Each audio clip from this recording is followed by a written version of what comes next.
Now, understandably, several of you have asked for a bit of context and information about the Christian Rosh Hashanah, which is coming up on the 21st to 22nd of Tevet. This is sometimes also known as Chag Yeshua's Bris, and it is observed by Christian people as the Christian New Year. Now, Christian holidays are set according to the Pope Gregory calendar, not lunisolar. That's why it kind of moves around unlike the normal calendar year. And a pope is like the Christian chief rabbi who rules over Medinat Vatican, which is the Christian homeland, and therefore all Christians, because Christians are definitely a monolith and totally homogenous.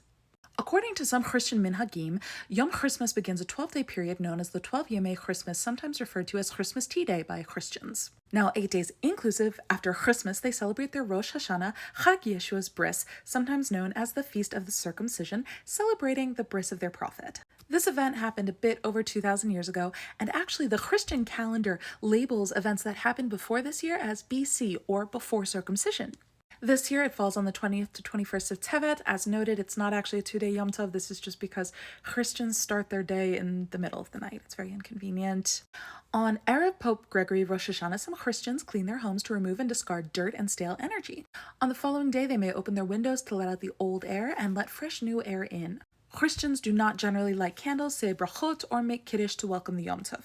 Frum Christians may mark the beginning of their Chag with a special late-night Ma'ariv service at the Christian shul known as a church. This service is called Watch Night, and they daven until the new year officially begins according to their calendar. Other Christians may daven all night long for the Christian Selichot as they prepare for the feast of their prophet's bris. Although it's called a feast, there's actually no Seudat Mitzvah in honor of the bris, and the festive meal is usually just small appetizers. There are a variety of colorful customs and superstitions surrounding the Pope Gregory Rosh Hashanah. Some Christians observe it by eating symbolic foods as simanim for luck and prosperity in the new year. These may include black-eyed peas, fish, and leafy greens.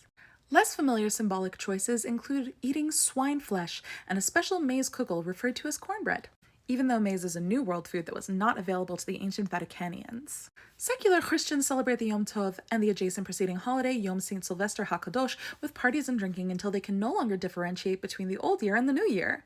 At the exact moment the new year approaches, they will count down from 10 to 1, watching a timer or clock, and at the moment of the year at midnight, they kiss the person nearest to them, or if they are negia, they celebrate by making noises with a grogger or a Pope Gregory New Year shofar, which is usually constructed of paper and plastic. Secular Christians depict the moment of New Year as Father Time, Kronos in the ancient polytheistic Greek tradition, as he hands off timekeeping duties to the baby New Year, who should not be mistaken for baby Yeshu.